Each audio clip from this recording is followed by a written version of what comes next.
I need some traction. So I only have one slide, but it's kind of the headliner slide. And I bet as you look at that backdrop, you're all probably a little bit curious about what this is about. So let me get into it and tell you the backstory. I think it was in 2018 that at Expensify, we created our very first ad campaign. It was a TV ad. It aired during the Super Bowl that year. As part of that project, just for funsies, we also made a music video. It was called Expensify This, with 2 Chainz and Adam Scott. And the music video included this, very colorful, fun cast of characters, and these 2 guys were part of that cast. We had a really good time doing this. It was kind of a landmark project for us as a company. So fast forward a couple of years, when we were taking our company public, we were writing the S1, which, for those of you that are unfamiliar, is basically your company's saga in this document that talks about, who you are, what you're selling, who you're selling to, how you got to be where you are, the whole 9 yards. And we wanted to include this cast of characters in our S1 because, break the document up, give it some color and pop. Our bankers and their lawyers were really horrified by this idea because people don't put personality into their S1s. It is a highly regulated document.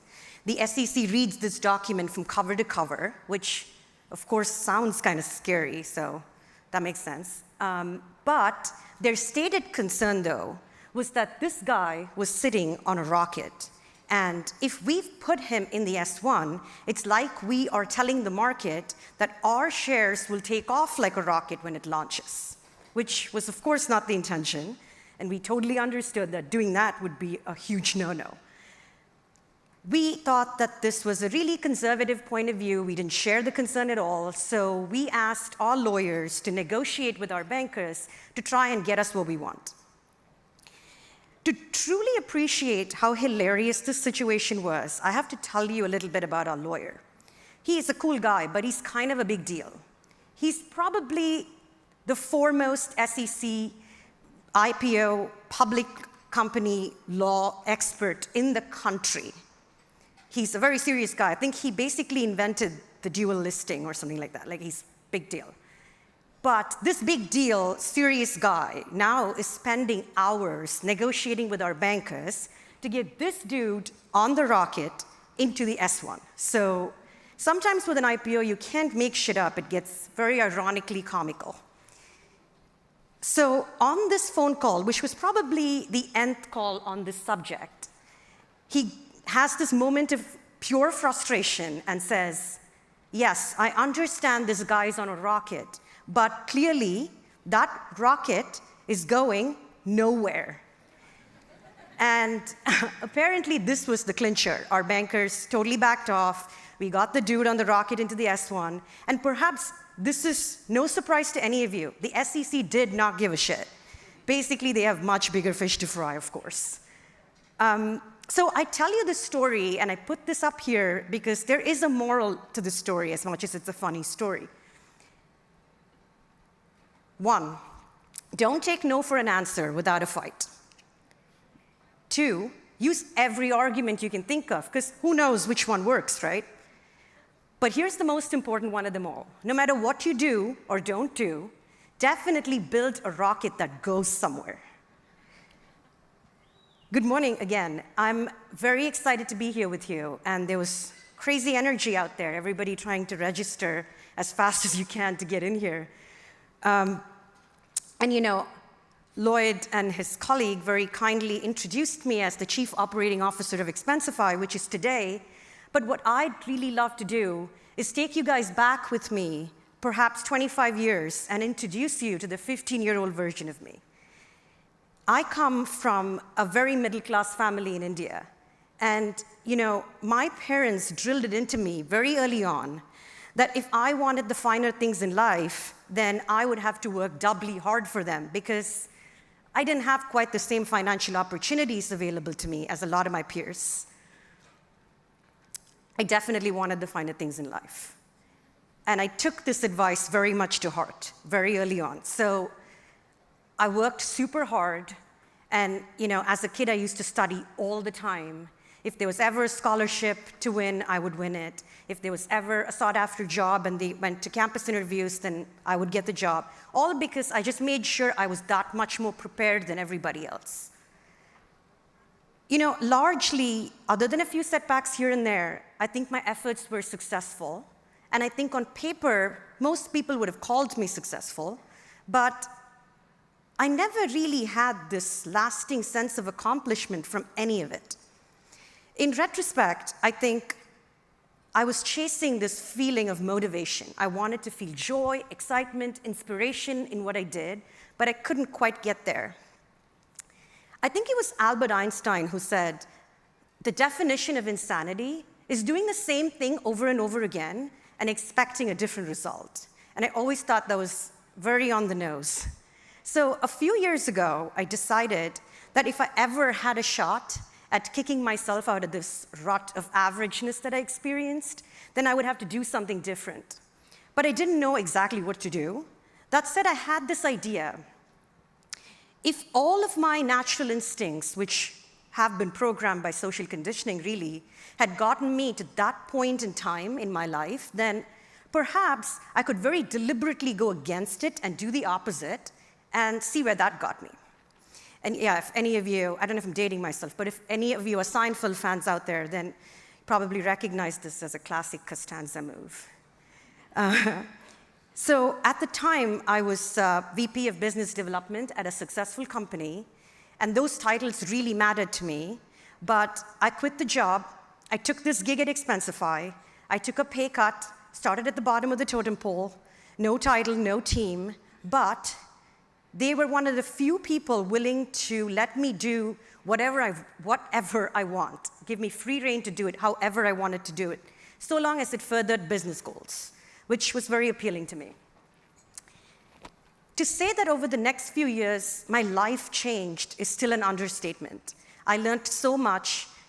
I just went from being this not sure of myself person to an empowered, confident woman.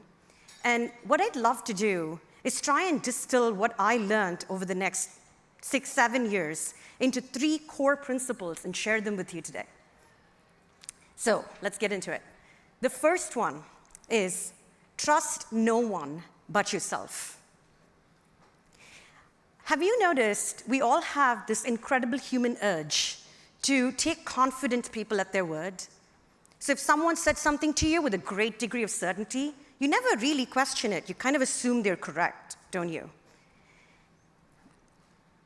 I always thought that the so-called experts and industry best practices that they came up with was just sacrosanct. Like, clearly someone has done a lot of great research and it's based on a lot of logic, and what is the point of me doing the same research just to verify if it is correct? I kind of took them at their word. I didn't think I had anything more to offer. Now, the whole point of taking this job was to sort of reprogram my instincts. So rather than use that natural instinct that I had, when I set out to solve a project or a problem, I started to sort of do work from scratch. And I'll admit, in the beginning, this was super uncomfortable because, A, I was constantly spending a lot of time seemingly reinventing the wheel, but also, B, I had really no faith in what I was doing. I had no confidence, so I'd come up with a way to do something and then sort of question it myself and blunder along. But over time, something really started to shift for me. So I want to give you an example. I think it was 2016 or maybe 2017. I was working to get Expensify to GDPR compliance. And this was, for those of you that aren't familiar, just this pain in the neck privacy regulation that Europe passed. So generally, what everybody did was hire these consulting companies. They would come in, look at your product, look at your processes, and then tell you, here are the gaps, and people would fix them and then get stamped GDPR compliant, which is really what I would have done in general. But instead, this time, I spent a few weeks just boring myself to tears, reading all of the regulatory literature in an attempt to understand what it was trying to accomplish. Then I came up with a list of gaps based on that research, fixed it, submitted it for review. Like a cold, hard slap in the face, they sent me back this long list of deficiencies and said, you still need to fix all these other things, which of course was very demoralizing. But this time, because I'd done all of the underlying research, I knew the right questions to ask, and I knew when to push back because something didn't make sense based on what I actually knew on the subject. And something incredible started to happen. I was right more often than not. To give you a sense of the scope, they sent us back a list of probably 30 deficiencies, and we ended up having to fix less than 5. This just blew my mind. Like all the times that I thought that whatever someone gave me, whatever expert said, whatever piece of information, and I took it for granted, I took this approach more and more, and I realized this was not a one-off. This was really the norm, which again was very surprising to me. So, through this experience and many experiences along these lines, I started to have a lot more faith and confidence in myself. I became really empowered to sort of make my own decisions. And when it went counter to what everybody else was doing, that didn't, at least, eventually, that didn't really make me scared or unsure of what I was going with. So the takeaway here, the message I hope you can take away from this, from me, is do your own homework.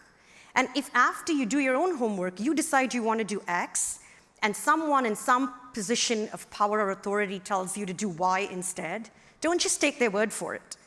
Ask the right questions, push back on their assumptions, and in reality, you'll always end up somewhere between X and Y, but I'll wager you'll end up closer to X more often than you think. And what's more, I think every entrepreneur's dream is to really create something totally unique, to capture the market in some totally new and innovative way. But everybody's doing Y blindly. And if you do what everybody else is doing, then how can you hope to get someplace new? It just wouldn't work.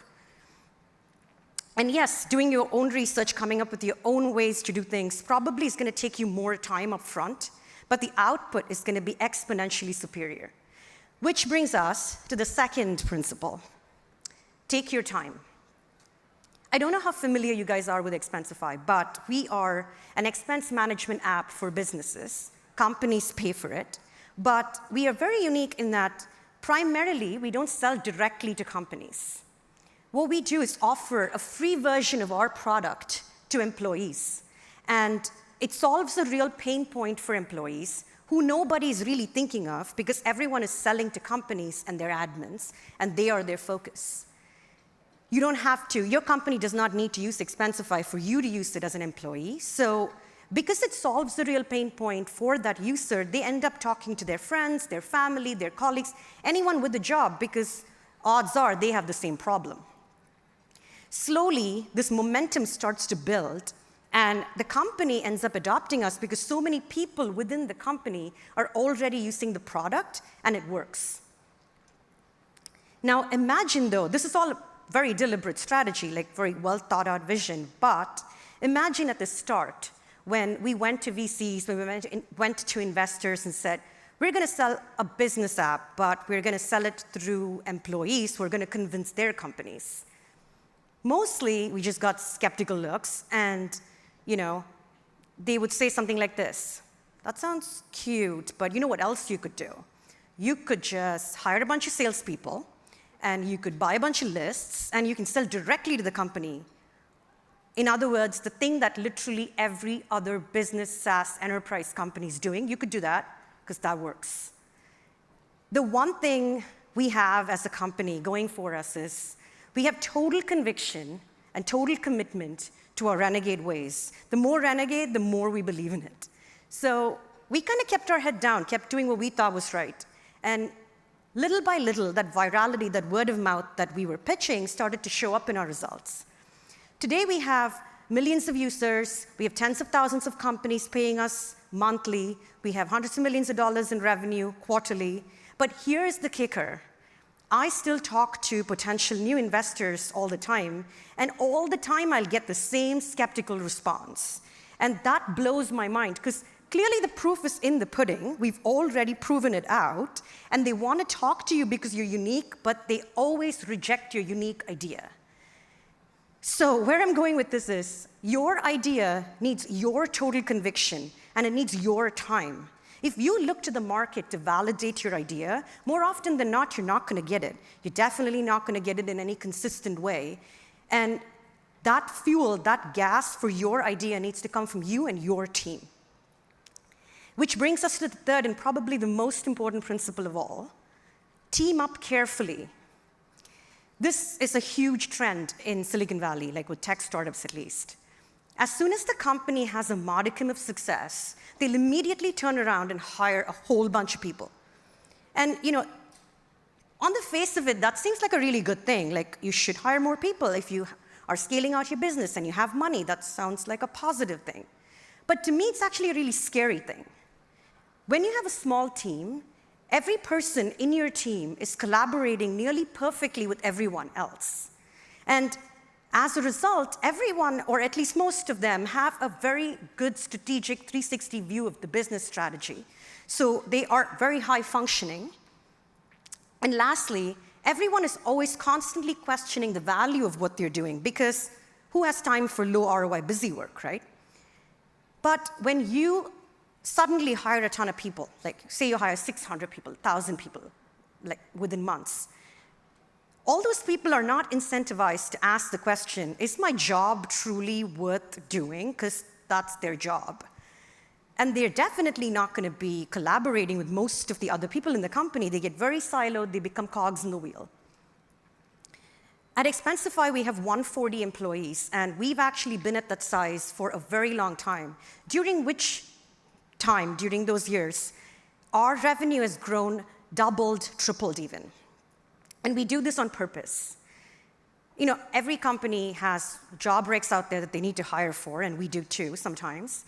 When we do hire, we look for 3 core qualities: talent, ambition, and humility. And we hold those qualities to a very high bar. When we promote someone, when we need someone to lead something really complicated, we don't hire from outside, because the fact that you accomplished great things in other companies is really good for you, but it really doesn't tell us anything about your potential to lead in our unique environment. So we always grow our leaders from within. And the takeaway I want to leave you with is, really think about whether you need to grow your company at all. Do you really need to hire for this job that you're hiring for? Is it a job worth doing by somebody full-time? And if you ask that question and the answer is still yes, then identify the core qualities that are critical for success in your unique organization, because no 2 companies are alike. And then hold it to a high bar, because the cost of hiring the wrong person is so much higher than the cost of saying no to one right person. Because all of these people are going to come into your company and interact with each other, and the wrong person will quickly pull down your overall productivity. In closing, I want to say there's a lot of recessionary news out there, which can be very scary. Our company got started in 2008, 2009 crisis. Definitely unideal. But it had a very interesting side effect. It made us really think about not just growth, but scalable growth. We care a lot about profitability alongside growth. We're one of the few companies out there that is cash positive. And that cash positivity, because we can fund our own projects, has allowed us to do cooler and cooler things, like that Super Bowl ad I was telling you about. This recession can be an opportunity for you rather than something to fear. If you use this time to think about your unique strategy, to think about your team and what culture you want, and most importantly, if you build up core business fundamentals, then when the market turns, as it eventually always does, you're going to emerge much stronger than all of your competitors. And we're really here for that, aren't we? It's been an honor to have this time to speak with you here today. We have a booth, so if you want to continue the conversation, we're here. Have a great conference. Cheers.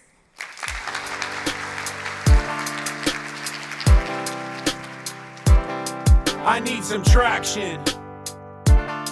You need some traction. Let's get some traction.